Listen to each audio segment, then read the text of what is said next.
ating pumuksan ang ating mga Biblia sa aklat ng ikalawang Pedro at tayo po'y babasa sa chapter 1, verses 3 to 4. 2 Peter chapter 1, verses 3 to 4. Ipinagkaloob sa atin ng kanyang banal na kapangyarihan ang lahat ng mga bagay na kailangan sa buhay at pagiging makadiyos sa pamamagitan ng pagkakilala sa Kanya na tumawag sa atin sa Kanyang sariling kaluwalhatian at kabutihan. Gayon niya ipinagkaloob sa atin ang Kanyang mahalaga at mga dakilang pangako upang sa pamamagitan ng mga ito ay makatakas kayo sa kabulukang nasa sanlibutan dahil sa masamang pagnanasa at maging makabahagi kayo sa likas ng Diyos. Pagpalain nawa tayo sa pagbasa ng kanyang salita na ating pagbubulay-bulayan sa umagang ito. Merong sikat na linya or pamilyar tayo sa isang linya ng isang kanta. At ito ang sabi, gusto kong bumait pero di ko magawa.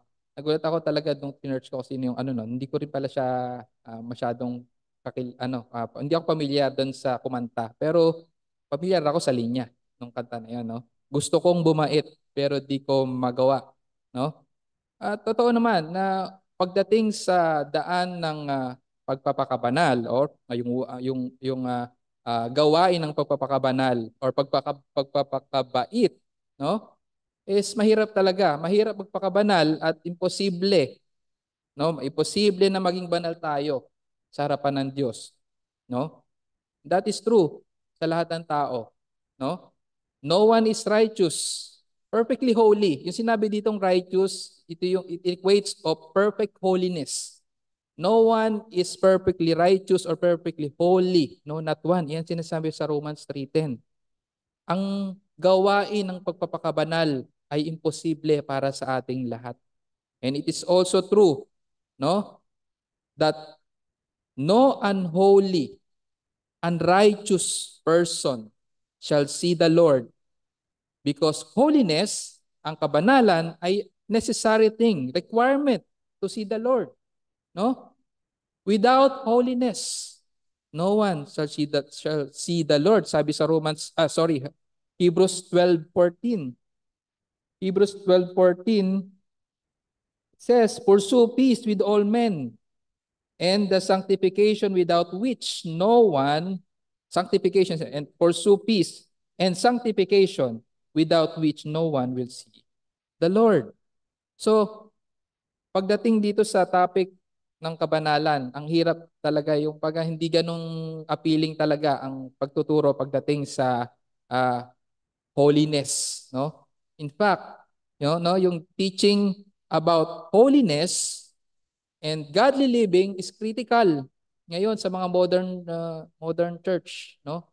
Critical because maraming mga preachers ngayon will hesitate to teach holiness and the fruit of the Spirit na maaaring mag-undermine doon sa gospel of free grace. Isipin nga naman, di ba tayo ay nasa panahon na tayo ng biyaya ng Panginoon. So, it doesn't matter, no? If we will live a holy life sapagkat ang Panginoon ay mabiyaya, no? We are now in the in the age of grace, not anymore in the age of the law, no? We're not under the law anymore. We are under grace.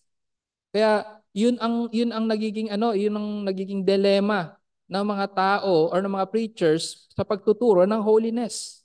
But on the contrary, ang gospel, ang ebanghelyo ng biyaya ng Panginoon, the gospel of free grace ay nagli-lead or nagtuturo sa atin ng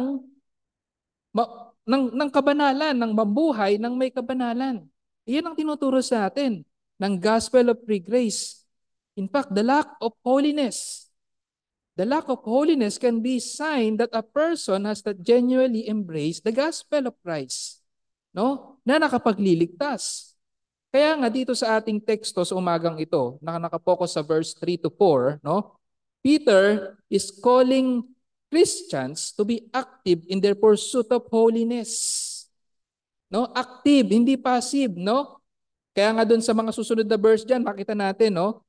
Sabi doon sa makita natin sa verse 5. Let's go forward sa verse 5 ng ating binasa, no? Sabi ito, now for this very reason also applying all diligence in your faith, supply moral excellence, and in your moral excellence knowledge. So, merong call to for diligence, no? Actively pursuing holiness, no? Make every effort and to be all the more diligent so that we may confirm our calling na sinasabi dun sa verse 10.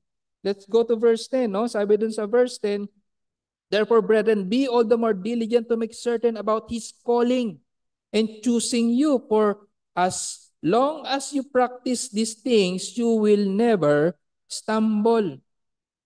So the main focus here now is the exhortation about pursuing holiness, no?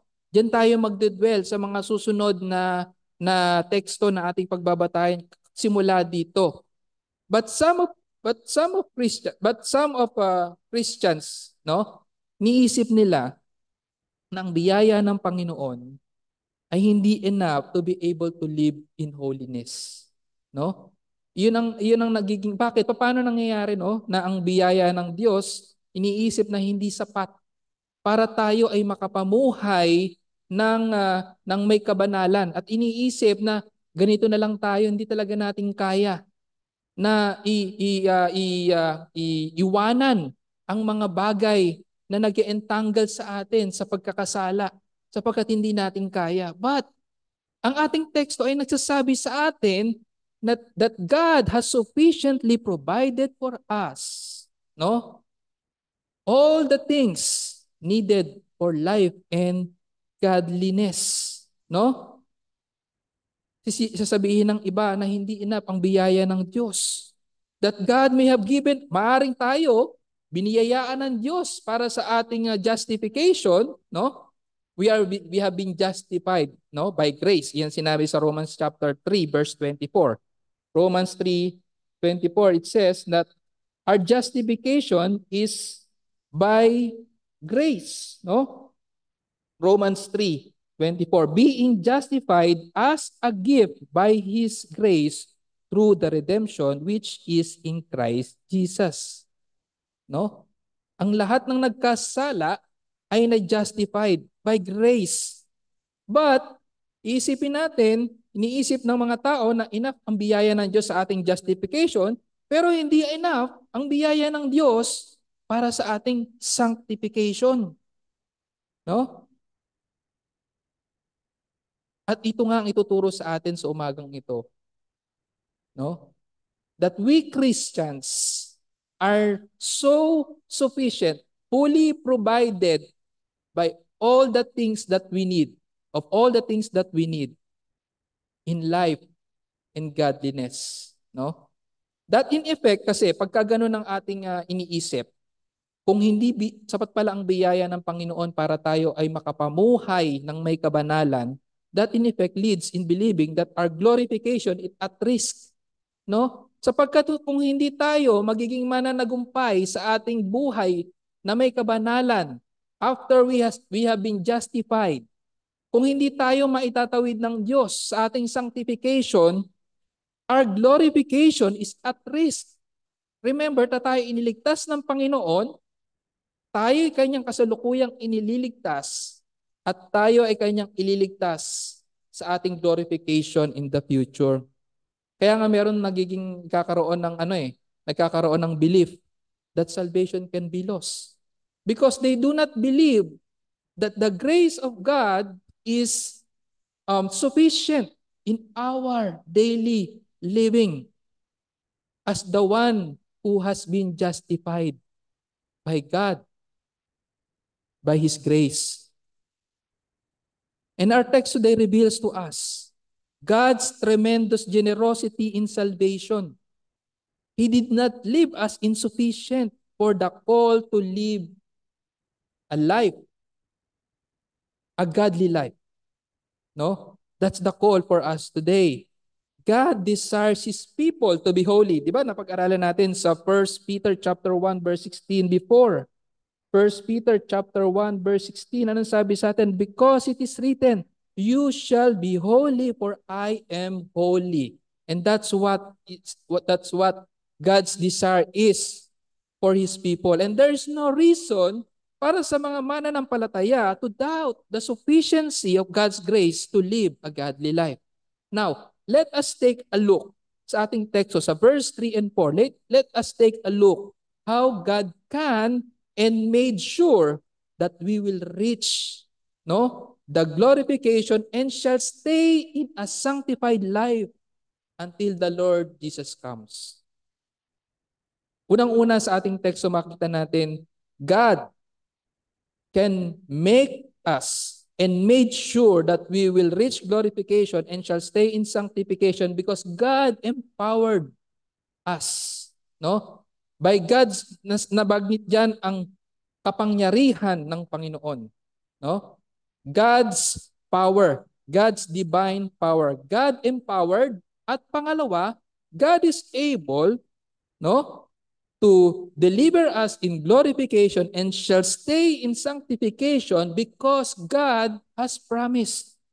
Sa ating pangalawang punto, dalawa lamang ang ating punto. God empowered, God has promised. So bago tayo magpatuloy, hilingin natin ang tulong ng ating Panginoon sa pag-aaral ng medyo komplikadong teksto nito, no? Masyadong maraming nabanggit dito kung mapapansin natin sa verse 3 and 4 na we will try our best sa tulong ng Panginoon na ma-collate ang mga bagay na ito para sa ating understanding at sa ating kapakinabangan. So hilingin natin, manalangin tayo sa Panginoon. Aming Panginoong Diyos, muli kami ay lumalapit at humihiling ng inyong awat habag upang tulungan kami sa pagkaunawa ng iyong salita sa umagang ito. Ang topic namin ngayon, aming Diyos, ay napaka-essential at importante para sa amin sa mga iniligtas mo, ang pamumuhay ng may kabanalan.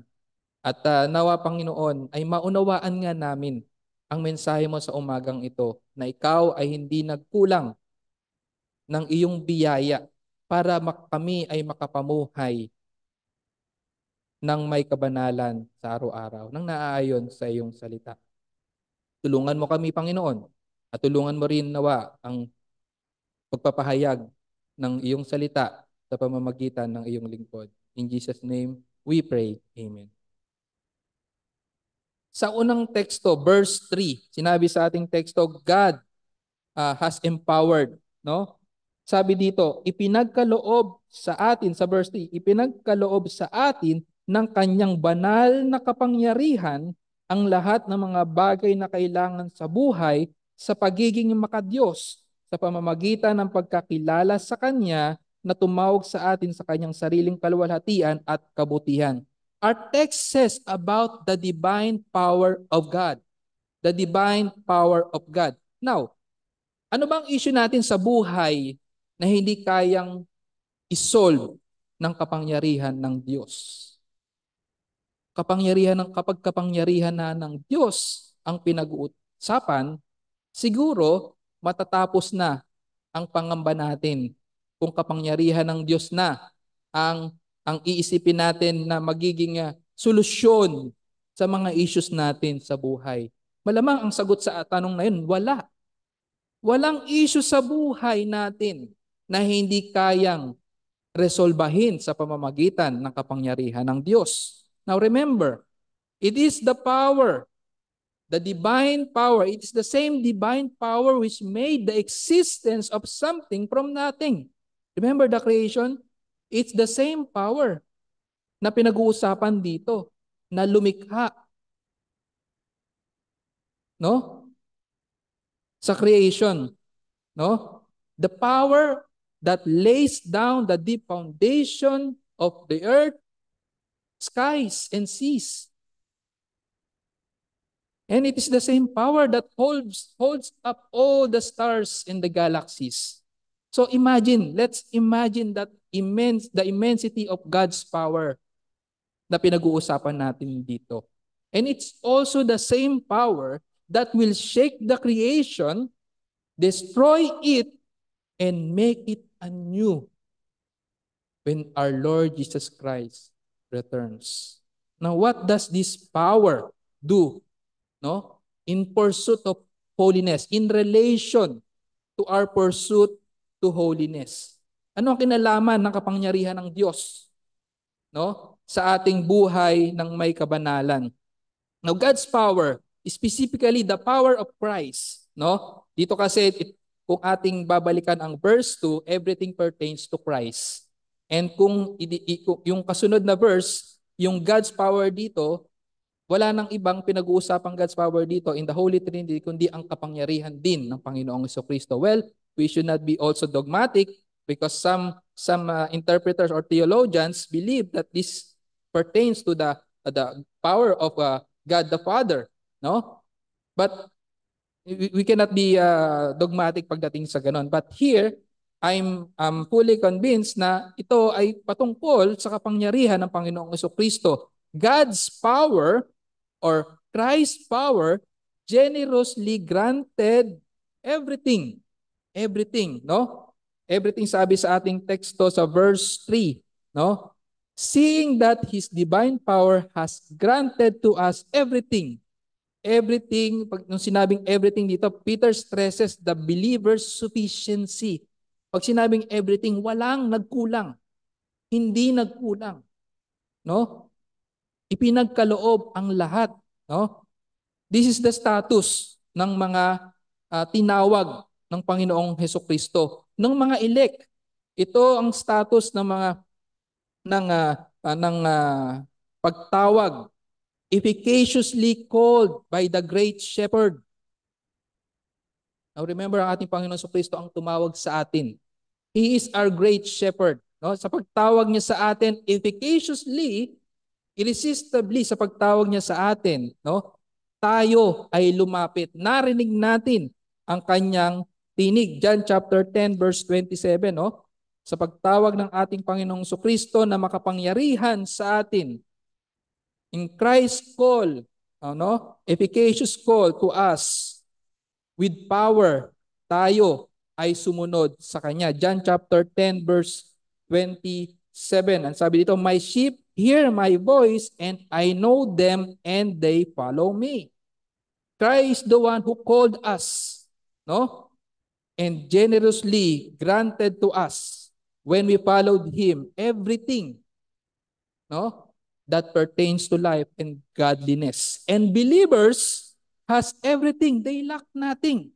Nung tinawag tayo ng ating great shepherd, He has granted to us everything. We lack nothing. Psalms 23 verse 1, no? That pictures the very famous verse in Psalms 23. Psalms 23 verse 1, the Lord is my shepherd, I shall not want. We will not lack nothing sa pagtawag sa atin ng ating great shepherd. He has granted us everything pertaining to life and godliness. Now, life and godliness defines the realms of sanctification. Pag narinig natin yung life and godliness dito, ito yung pamumuhay, basically pamumuhay ng may kabanalan. The living of Christian life on earth from initial salvation to final glorification.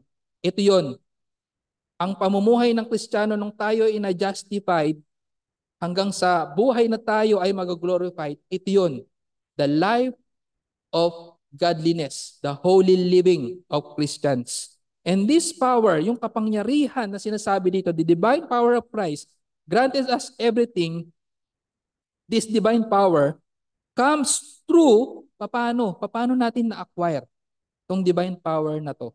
Comes through the knowledge of Him. Let's go back again sa ating verse. Ang sabi dito, seeing that His divine power has granted to us everything pertaining to life and godliness through paano? How? Through the true knowledge of Him.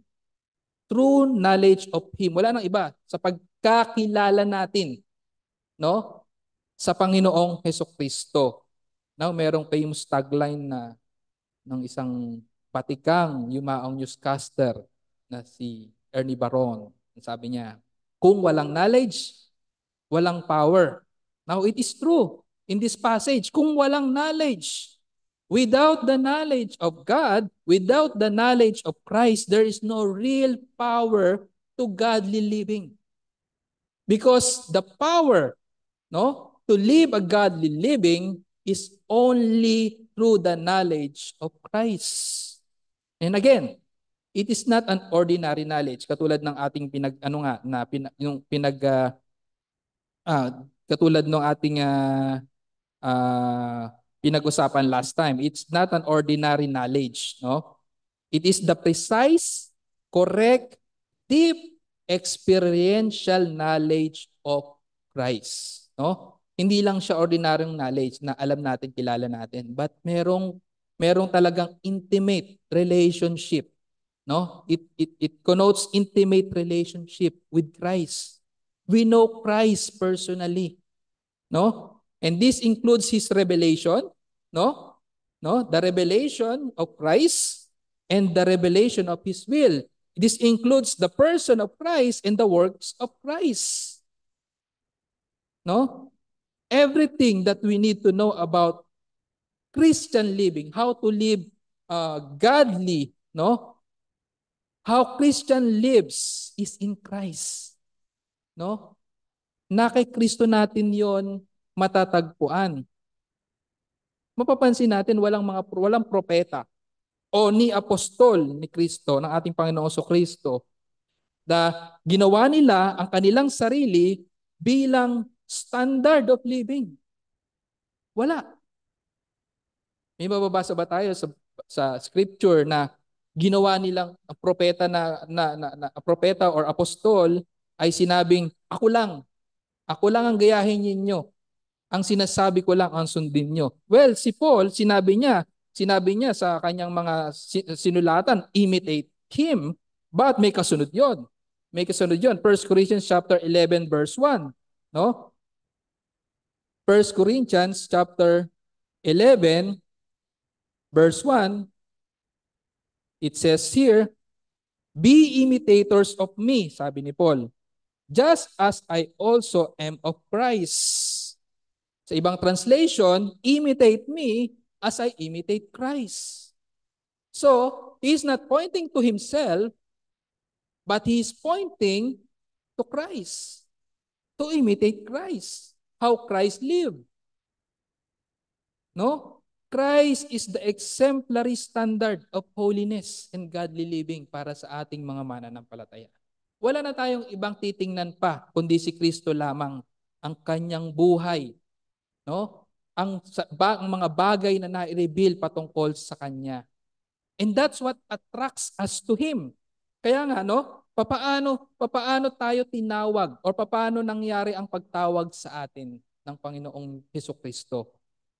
He leads us in the knowledge of Him that reveals His glory and His excellence. Nandiyan sa ating teksto, no? Basahin natin again, verse 3. Seeing that His divine power has granted to us everything pertaining to life and godliness through the knowledge of Him who called us by His own glory and excellence.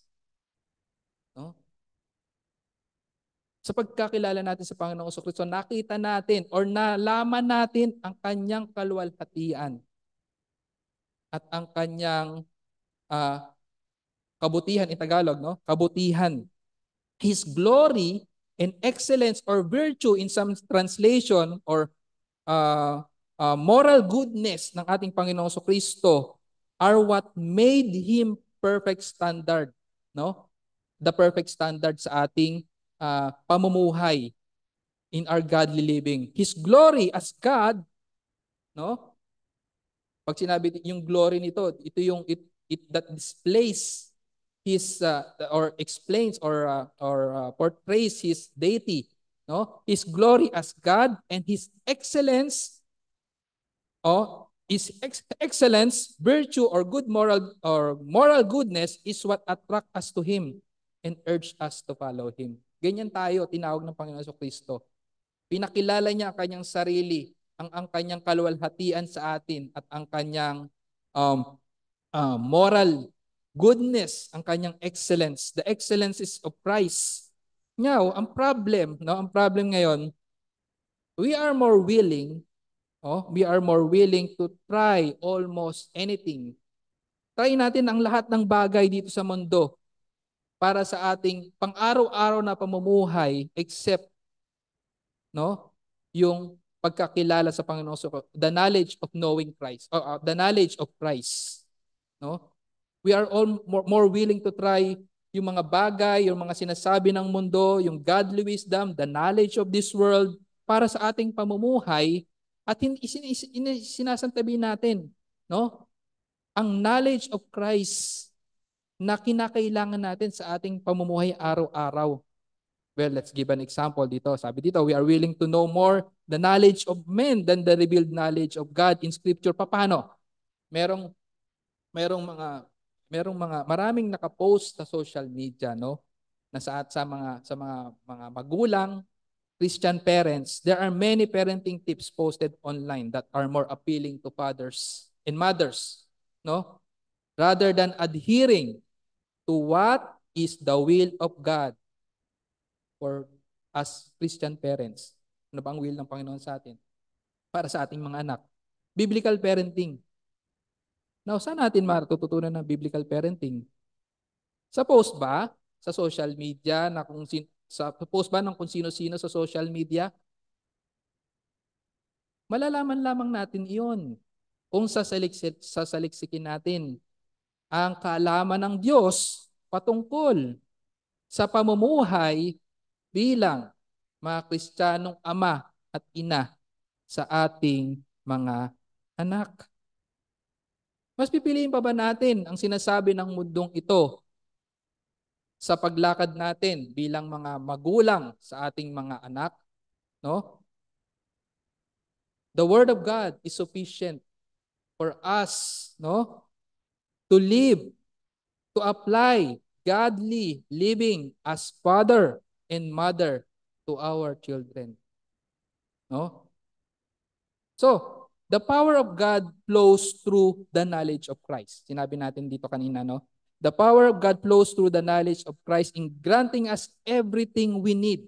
Granting, ibig sabihin, everything we need, granting sufficiency in life and godliness.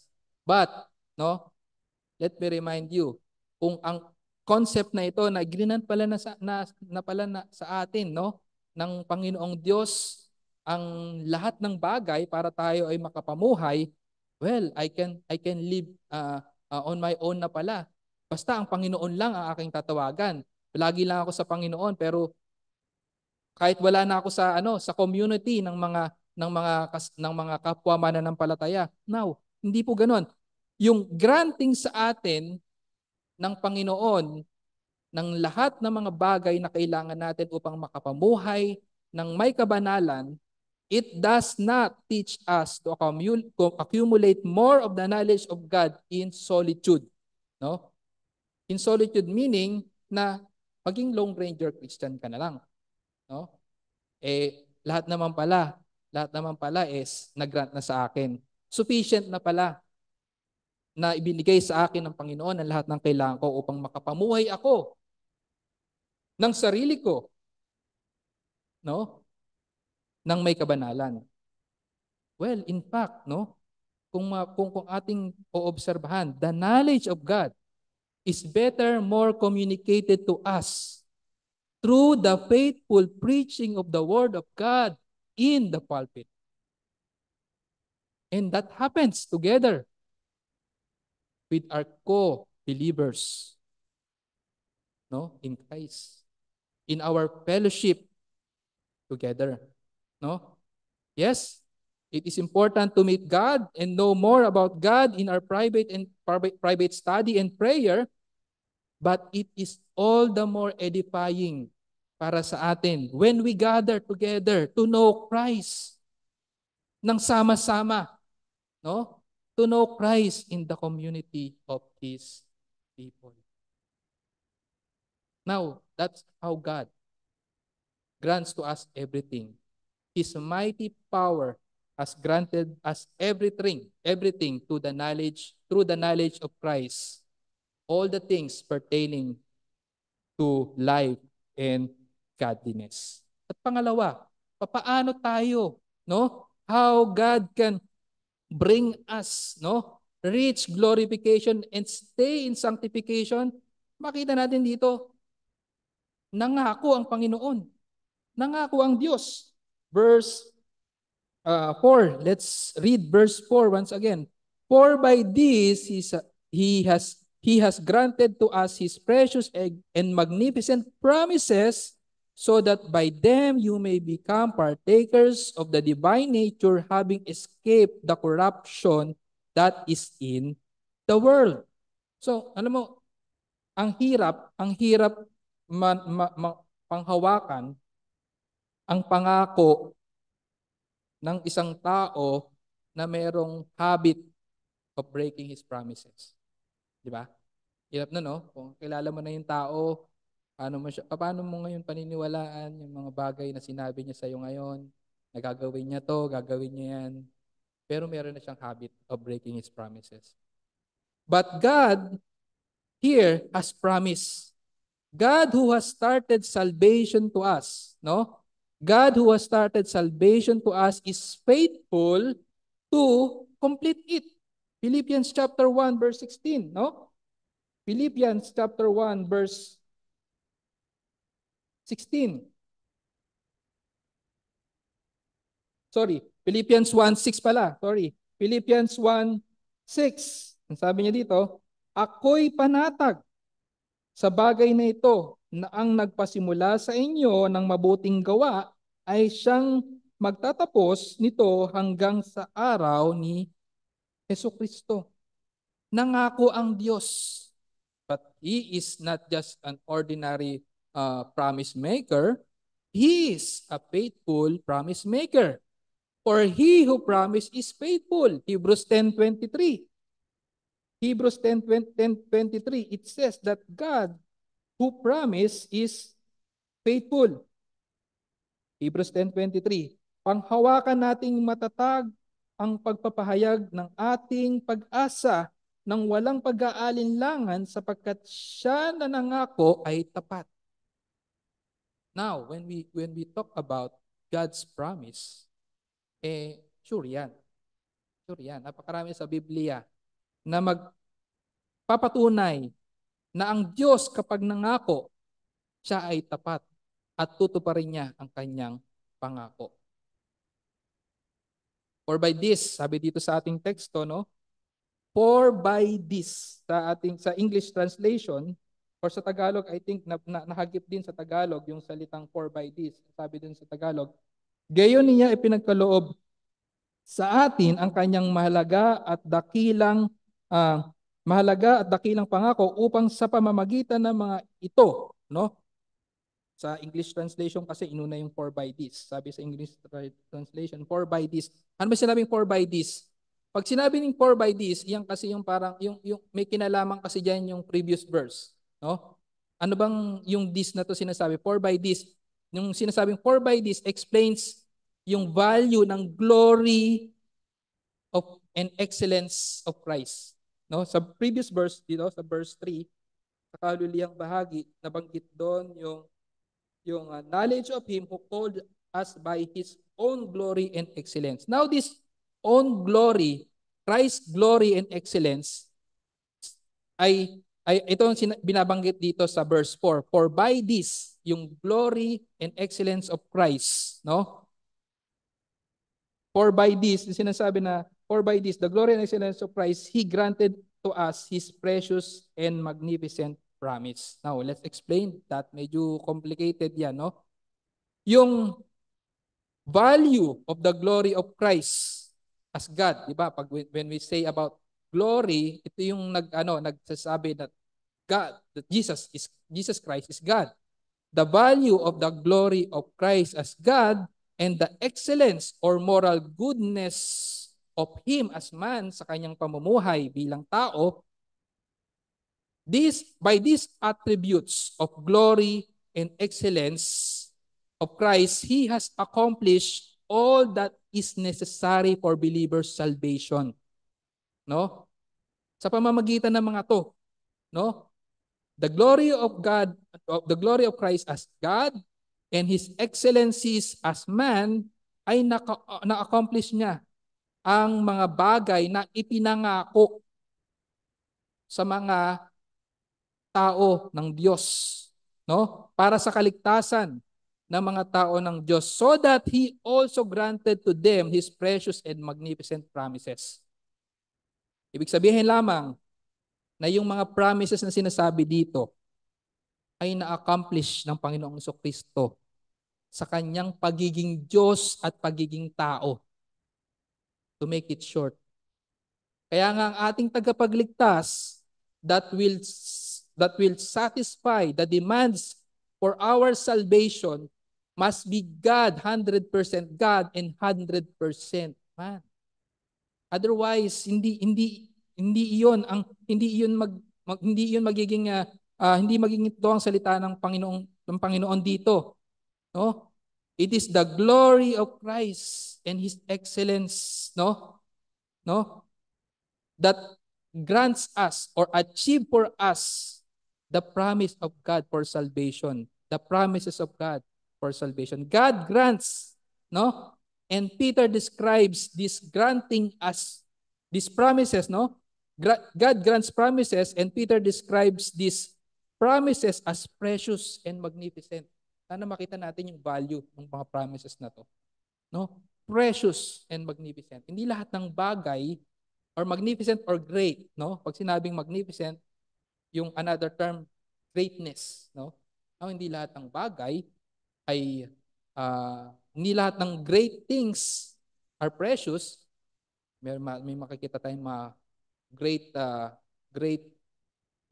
what do you call this, yung saan ba mong lugar? Nakalimutan ko yung lugar eh. Kung saan makikita yung malalaking bato na nagkapatong-patong, yung great formation of rocks. I forgot the place. Or let's say ano na lang natin, pakita natin, ay gamitin na lang natin sa ating bansa. Meron tayong yung great scenery ng rice terraces, no? Yung mga ganun, malalaking bagay, hindi lahat ng great things ay precious. And at the same time, merong mga precious pero hindi great. Great, masabihin natin na malalaki, no? Pagdating in size, no? Maaring yung mga bato na yon makikita natin, or yung mga malalaking structures, they are great in pagdating ating titingnan, pero hindi sila ganoon ka-precious. Hindi ganoon ka-tindi ang kanilang preciousness. Meron namang bagay na maliliit lang, hindi sila great but precious, tulad ng mga diamond, di ba? But here, dinescribe ang promises of God as great, magnificent, and precious. No? Now, what are these promises? Ang tanong, what are these promises? Ano ba yung mga ipinangako sa atin ng Diyos patungkol sa ating buhay at buhay ng may kabanalan? Well, ito ba yung pag tayo ba yung naging Christian, ipinangako pa ng Diyos na ang buhay natin ay magiging masayang tunay? No? Ang pinangako ba ng Diyos sa buhay ng isang Kristiyano ay buhay na magiging magaan na ang lahat ng bagay? No? Well, hindi po 'yon ang sinasabi ditong promises. No? Yung sinasabi dito, what are these promises? Unang-una, spiritual life. Spiritual life. Because we don't have this life. No? We are spiritually dead before. Remember, bago tayo iniligtas ng Panginoon, we don't have spiritual life. We are spiritually dead. No? Romans chapter 8 verse 9 to 10.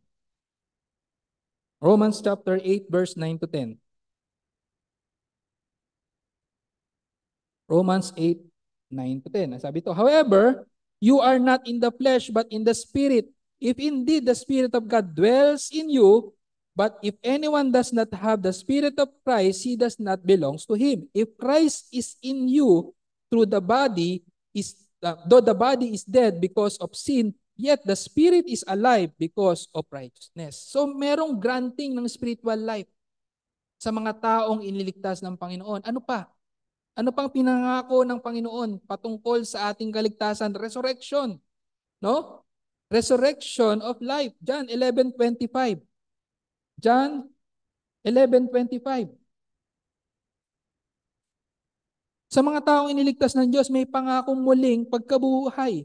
John 11:25. Jesus said to her, no? I am the resurrection and the life. He who believes in me will live even if he dies. So totoo, ang resurrection para sa mga taong iniligtas ng Panginoon. Ano pa ang promises na sinasabi dito? Ang banal na Espiritu, no? The Holy Spirit ay ipinangako ng Diyos para sa kanyang mga hinirang. Ephesians chapter 1 verse 13. Ephesians chapter 1 verse 13. Ephesians 1:13 says here,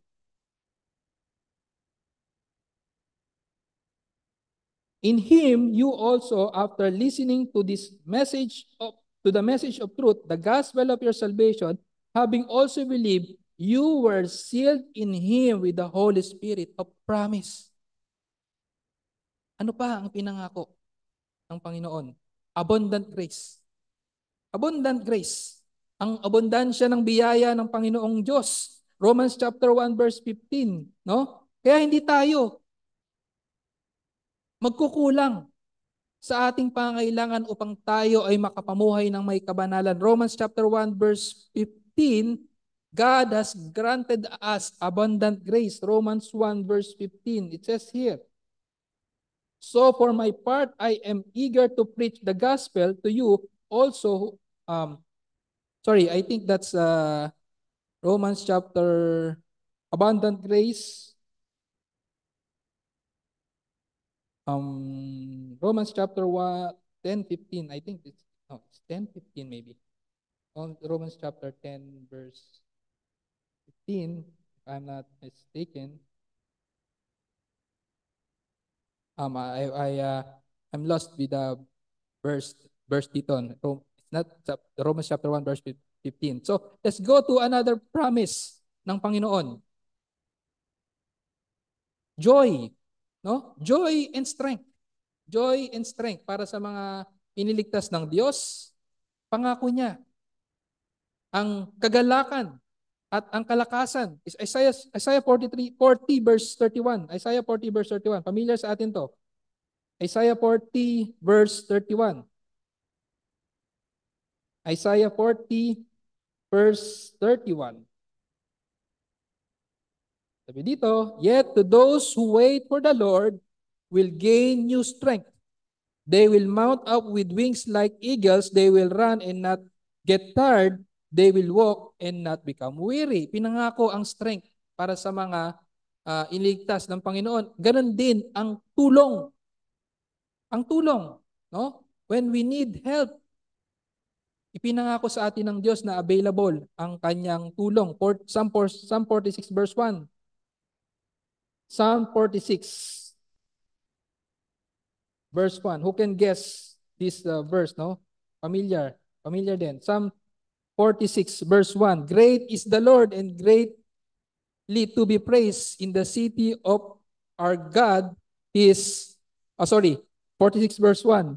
God is our refuge and our strength, a very present help in tribulation, or in other translation, in times of need. Guidance is also provided para sa atin. Ang wisdom ng Panginoon is also, anyway, ang guidance ng wisdom ng Panginoon ay guidance para sa atin. No? Ang wisdom ng Panginoon ay provided. No? Pinangako yon ng Panginoon. James chapter 1 verse 5. Sa mga nangangailangan ng karunungan, pinangako ng Diyos na available ang kanyang wisdom. But if any of you lacks wisdom, let him ask. James chapter 1 verse 5. Let him ask of God, who gives to all generously without reproach, and it will be given to him. Ano pa? Heaven. Siyempre, ang makapiling ang Diyos, no? Eternal rewards. Marami. Marami pa kung ating i-enumerate ang mga promises na ito.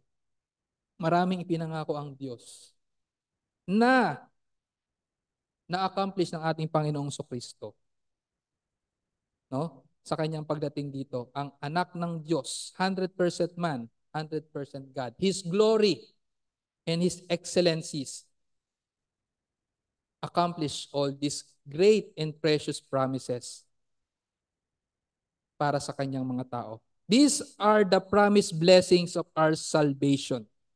Yung in-enumerate natin kanina. All these promises were granted, meaning available to all believers by faith in Christ. No? Naging available ito, of course, sa mga tao, sa mga nanampalataya kay Kristo, who accomplished all these promises by His glory as God and by His excellencies as man.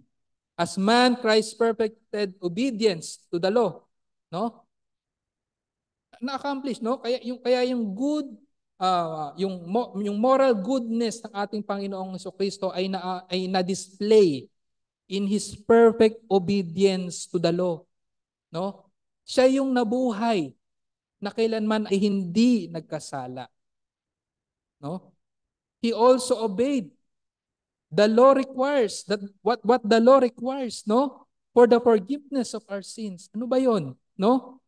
By pouring His blood and dying on the cross, no? That's the requirement, no, of the law, no? Ang kabayaran sa kasalanan, for without blood, no, there's no remission of sin, no? Without shedding of blood, there's no remission of sins. Because of what Christ has done to purchase our salvation and all the blessings that comes with it, believers now can gaze upon His glory and excellence. No? Dahil sa mga bagay na to na na-accomplish para sa ating Panginoon Kristo, we look to Him in His glory and in His excellence. And this keeps us away, no, from despair, no? Hindi tayo ngayon, no? Hindi tayo ngayon mapanghihinaan ng loob. This keeps us away from despair when we sin and was not able to walk uprightly. Kapagkat tayo ay nasa estado pa din na merong nananatiling kasalanan sa ating mga buhay, no? Kaya yung pamumuhay natin ng may kabanalan for our holiness, no, is not anymore dependent upon keeping the law, no? Sapagkat ang Panginoong Hesukristo na ang tumupad noon in our behalf. Our holiness depends upon Christ now, no? He is the Holy One for the unholy like us. Now, it is true that we're no longer under law. No? We're no longer under law. Sinabi natin yan kanina, no? As means of acceptance with God. Hindi tayo naging katanggap-tanggap sa Diyos sa pagtupad ng kanyang mga utos. We are no longer under law as means of acceptance with God. But we are still to see the law as means of living for God. No? A godly living, yung sinasabi dito. We are to see the law as means of living for God. Kaya nga, importante talaga na malaman natin ang kalooban ng Diyos, the will of God, no? Para sa atin, ating mga buhay.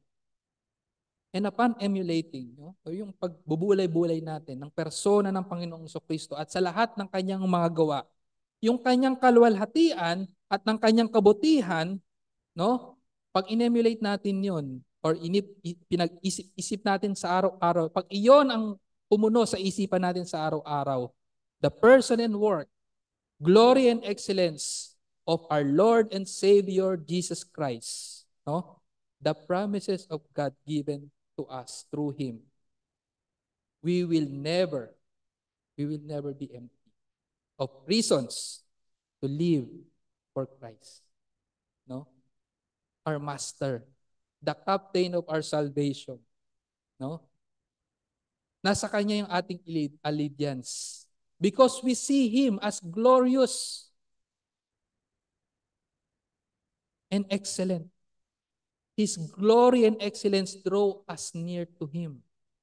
No? The captain of our salvation. That what drives us to follow Him. Now, kamusta ang ating ang pagtingin natin sa Panginoong Kristo? No? Sa ating paglakad sa araw-araw, sa ating pamumuhay, kamusta ang ating pagtingin sa Panginoong Kristo? Gaano kaningning ang ating Panginoong Kristo sa ating paningin na ang kanyang liwanag, ang kanyang kaningningan, ang kanyang glory, ang kanyang excellence drives us, no, to dedicate our lives, our living holy and blameless before Him. Now, makita din natin yung purpose. Lastly, there is no other purpose for granting precious and magnificent promises mentioned at the end of this verse. Sapagkat may reason kung bakit grinant sa atin nga, no, yung may end point. Bakit grinant sa atin yung mga promises na ito? Kaya nga dun sinabi sa ating verse, so that, no, yung salitang so that sa verse 4, no? Sabi so that by them. So pag sinabing so that, it implies purpose, no? May purpose. Now the purpose of granting us precious and magnificent promises achieved by the glory and excellencies of Christ. Ang purpose nun is for us to live in godliness. Yun nga talaga yung yun talaga ang end point natin dito. For us to live in godliness. Now, makita natin dito that the purpose is expressed positively and negatively. No? Positively pa paano? Sabi dito, verse 4, once again, for by this He has granted to us His precious and magnificent promises, so that, ito yung purpose, by them, in expressed positively and negatively, by them you may become partakers of the divine nature. Ito yung positive expression. At negative expression is yung sumunod, having escaped the corruption that is in the world by lust or by sinful desire. Positively, sabi dito, by them, yung mga promises, you may become partakers of the divine nature.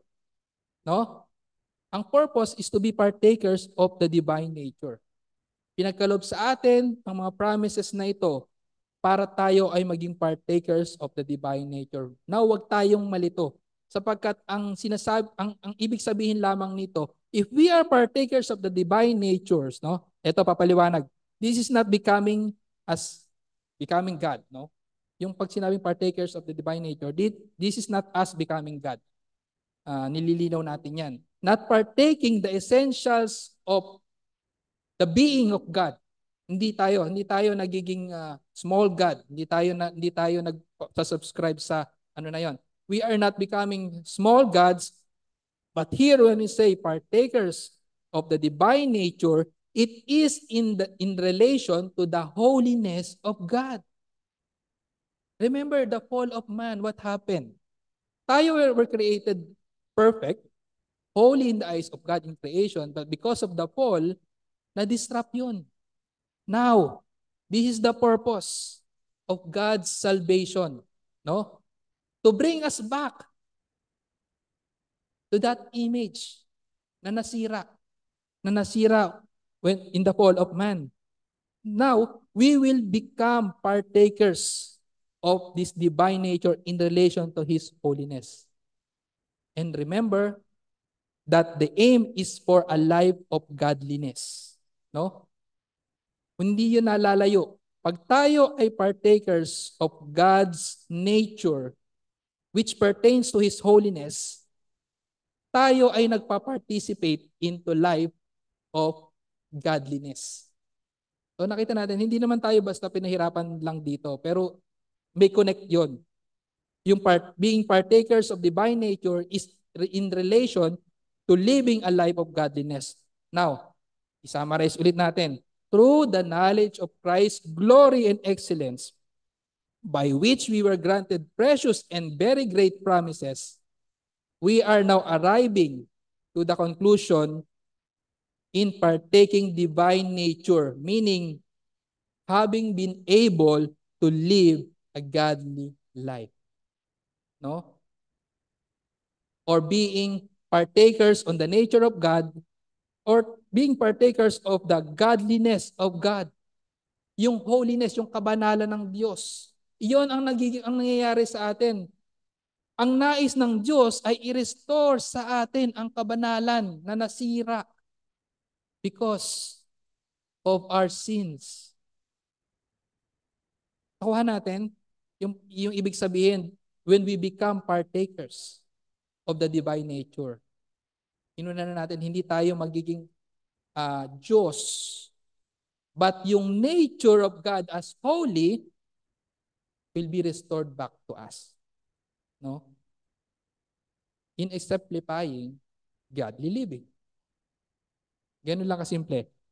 And these promises, no? These promises, yung purpose of these promises, no? Granted to us is for the purpose to live in godly life.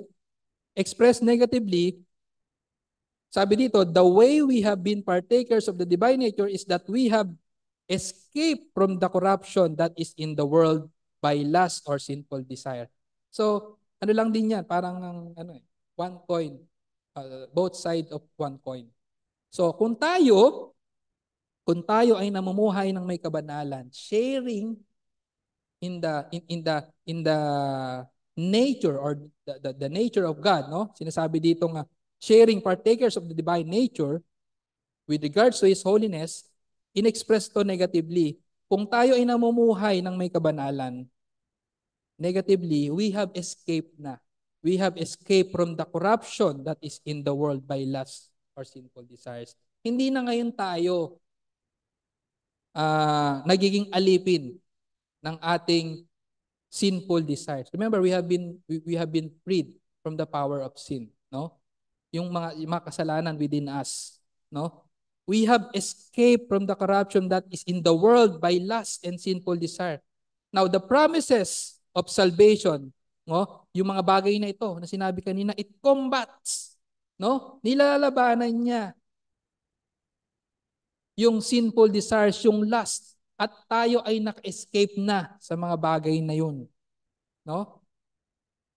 We were able to escape from the corruption that is in the world by lust and sinful desires. Of course nga, kung tayo nga naman, ang direksyon natin ay pamumuhay ng may kabanalan, nakatakas na tayo or nakalayo na tayo doon sa buhay ng corruption brought by the lust of this world or sinful desires. No? So, yan yung purpose ng mga great promises na binigay sa atin. For us, simply live a godly life. Everything has been granted to us generously by God through Christ in His glory and excellence. The promises, no? That will combat, no? Yung mga sinful desires natin and will enable us, no, to live a godly life, no, partaking which equates partaking of God's divine nature. Now, anong mga application natin dito? Medyo naging complicated yung mga terms, no? Medyo talagang nung pinag-aaralan niya natin to, medyo nahirapan din talaga tayo kasi lang pala, kailangan ba lang talagang pag-ikot-ikutin yung mga terms. Pero ano mga application nga natin dito? Well, sabi ko nga, isa lang naman ang pinatutungan na ating teksto for us to live a godly life. And God has generously granted everything for us to be able to live a godly life. Hindi imposible para sa ating mga mananampalataya ang mabuhay ng may kabanalan. Sapagkat God has empowered us. Through the power of God, tayo ay makapamumuhay ng may kabanalan. And nangako siya sa atin. Nangako siya sa atin na He will accomplish ang kanyang nasimulan sa ating mga buhay hanggang sa pagbabalik ng ating Panginoong Kristo. Now, sa ating mga mananampalataya, walang Kristiyano ang insufficient of graces in living a life of godliness. In short, hindi tayo insufficient of graces in our sanctification. No? We have all the things necessary, all things pertaining to life and godliness. At ang hamon sa atin, we must grow. We must grow on these graces. Remember, no? The graces of God must be cultivated in us, no? And we must grow, no? The cultivation of grace must happen to us. We must grow in these graces in sanctification through the knowledge of Christ daily, cultivated in us. Daily, no? Hindi lang every Friday. Hindi lang every Friday na nako-cultivate or lumalago tayo sa pagkakilala sa Panginoon Kristo. Kaya ang importante, ang bawat preaching natin is Christ-centered. No? Focus on the Bible, nakasentro sa ating Panginoon Kristo ang message. For us all to grow in the knowledge of Christ. No?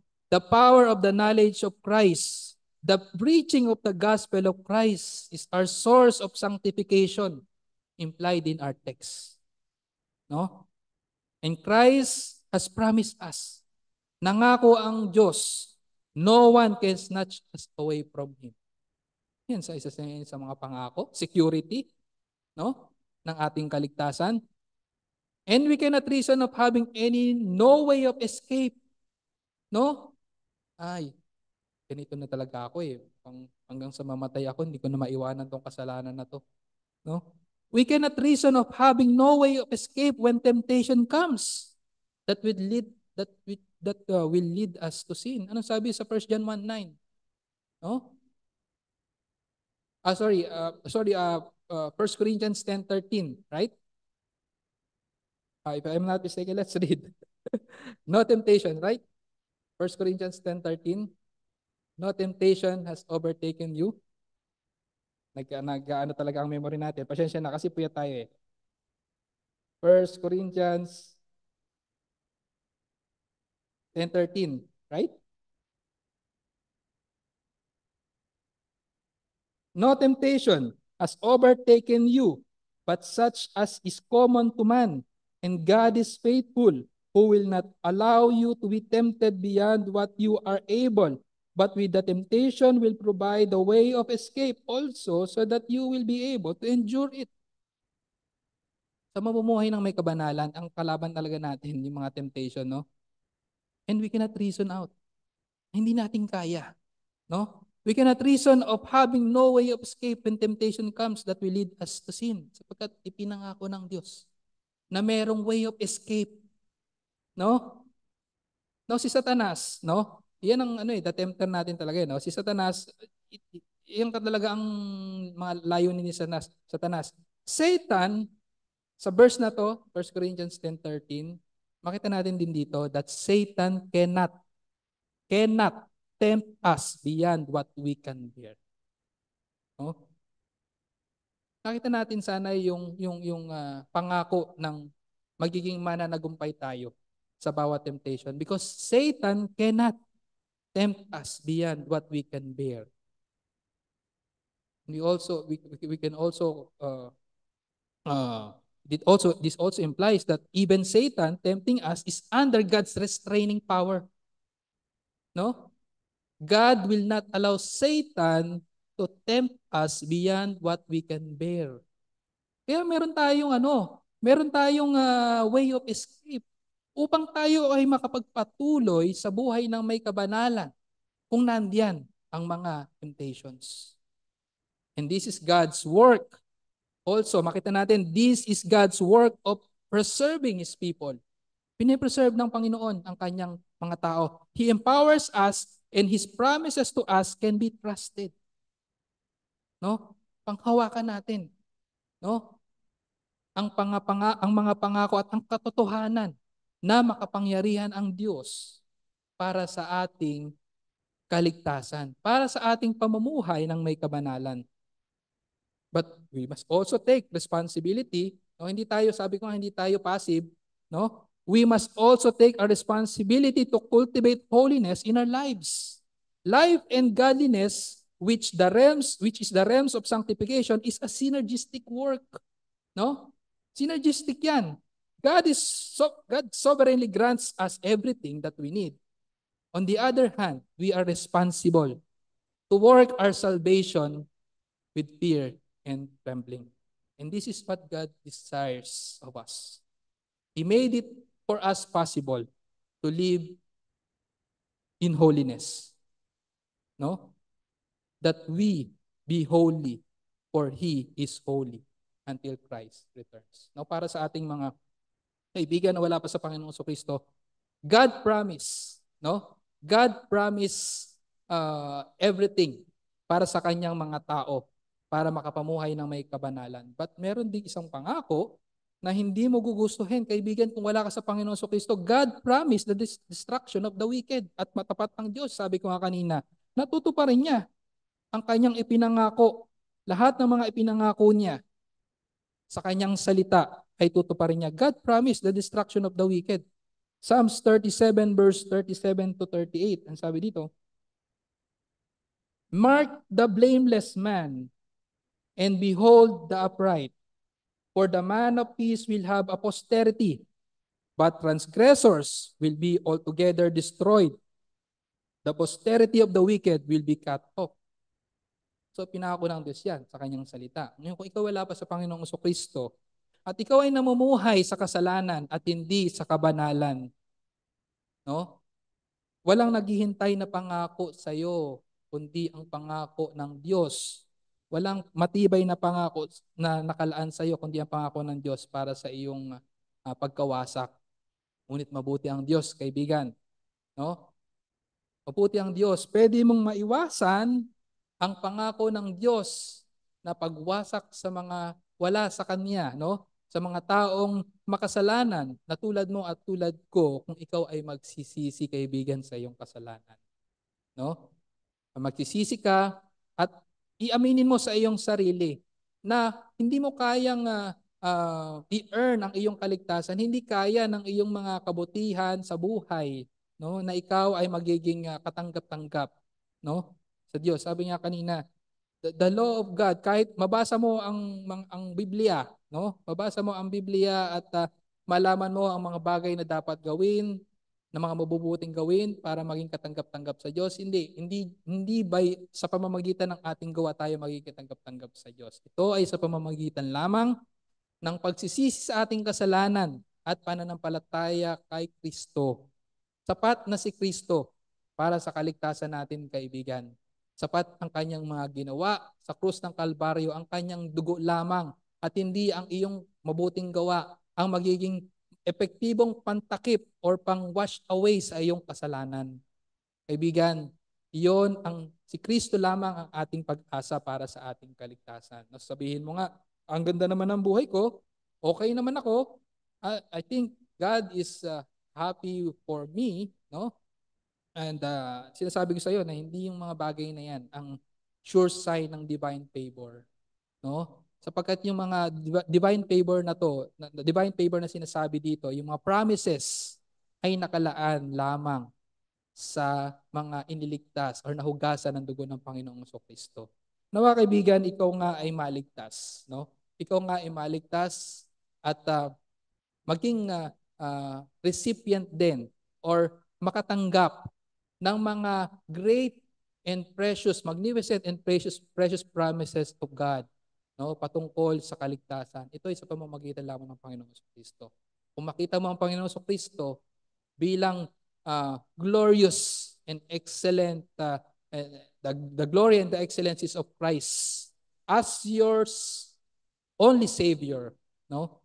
Nawa ito ay makita mo nga sa iyong sarili at hindi ang sarili mo ang magiging batayan ng iyong kaligtasan, kundi ang Panginoong Jesucristo lamang. Now, ang kaligtasan, ang pagtawag sa kaligtasan ay ngayon na. Sana hindi mo ito pagbukas. Pagkat ang bukas ay hindi na ipangako sa kanino man. Kaya magsisi ka at manampalataya kay Kristo lamang. Tayo manalangin. Aming Panginoong Diyos, kami nagpapasalamat muli sa pagtulong mo sa amin, sa pag-intindi sa medyo complicated at mahirap na portion ng iyong salita sa aming pag-aaral sa 2 Peter. Nawa po, Panginoon, ay naibahagi sa amin na with simplicity and clarity ang mensahe ng iyong salita, na ikaw ay nagde-desire sa amin na mamuhay ng may kabanalan. At nawa po, Panginoon, ay tulungan nyo nga po kami, aming Diyos. Sa iyo lamang kami aasa, sa inyong kapangyarihan lamang kami mananangan, na kayo ang may kakayahan for us to bring us to glorification in our life, living in sanctification, O Lord. Kayo ang may ang nangako na ang inyong nasimulan sa aming mga buhay ay tatapusin ninyo hanggang sa pagbabalik na aming Panginoong Jesucristo. Nawa po, Panginoon, tulungan nyo kami i-apply ang mga salitang ito. Hindi lamang ito knowledge na papasok sa aming isip, bagkus nawa ito ay magbunga sa amin ng tunay na kabanalan for us to live a life giving glory to the one and true God. Ito lamang aming Panginoon. Maraming salamat po. Ito ang aming salamat dalangin sa pangalan ni Jesus.